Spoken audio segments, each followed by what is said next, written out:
ভোমলবাবু বললেন, সত্যি খুবই দুঃখের কথা। আজকাল এসব অঞ্চলে এত ছিচকে চোর এসে জুটেছে। ঘাড় নেড়ে নফরচন্দ্র বললেন, ঠিক বলেছেন দারোগা বাবু। শুধু এই অঞ্চল কেন, সারা দেশটাই এখন ছিটকে চোরে ভরে গেছে। ছাগল চুরি নিয়ে ভোম্বলবাবু আরো কিছু একটা প্রশ্ন জিজ্ঞাসা করলেন, কিন্তু সে প্রশ্নের উত্তর না দিয়ে নফরচন্দ্র বললেন, দারোগা বাবু, এত কষ্ট করে আপনারা আমার বাড়িতে এসেছেন, তাই আমরা খুব খুশি। কিন্তু বিকেল বেলা আপনাদের নিশ্চয়ই চা জল খাবার খাওয়া হয়নি। ভোম্বলবাবু জবাব দিলেন, না না নফরবাবু, আমাদের জন্য আপনাকে ব্যস্ত হতে হবে না।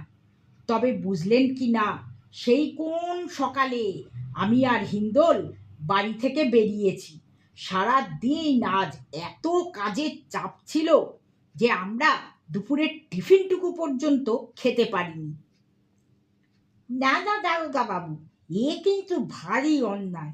কাজ তো আর পালিয়ে যাচ্ছে না। আগে চা জল খাবার খেয়ে নিন, তারপর না হয় ছাগল চুরির তদন্ত করবেন। এতক্ষণ চুপচাপ খাটিয়ায় বসে হাতের লাঠিটা ঠুকঠুক করে মাটিতে ঠুকছিলেন হিন্দোলবাবু। লাঠি ঠোকা বন্ধ করে বললেন, আসলে জানেন তো নফরবাবু, আপনার বাড়িতে আসার পথে দেখলাম ফকির ময়রার দোকানে গরম গরম সিঙ্গারা আর জিলিপি ভাজা হচ্ছে। দেখে বেশ লোভ হলো। তাই দারোগা বাবুকে বললাম, ওখানে বিকেলে জলখাবারটা খেয়ে নিলে কেমন হয়। ভোমলবাবু বললেন, আর তখন হিন্দোলকে আমি মনে করিয়ে দিলাম, আগে ছাগল চুরির তদন্ত, তারপর খাওয়া। তারপর আর সময় নষ্ট না করে সোজা ছুটে এসেছি আপনার বাড়িতে।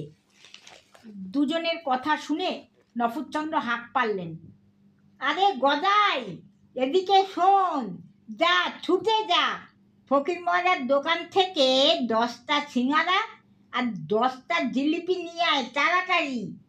সত্যি কি লজ্জার কথা, সারা দুপুর না খেয়ে আছেন। হন্তদন্ত হয়ে নফরবাবুর কাছ থেকে টাকা নিয়ে বেরিয়ে গেল গদাই। গদাই বেরিয়ে যেতে ভোম্বলবাবু নাক কুঁচকে জিজ্ঞেস করলেন, গদাই লোকটিকে? গদাই আমার কাজের লোক,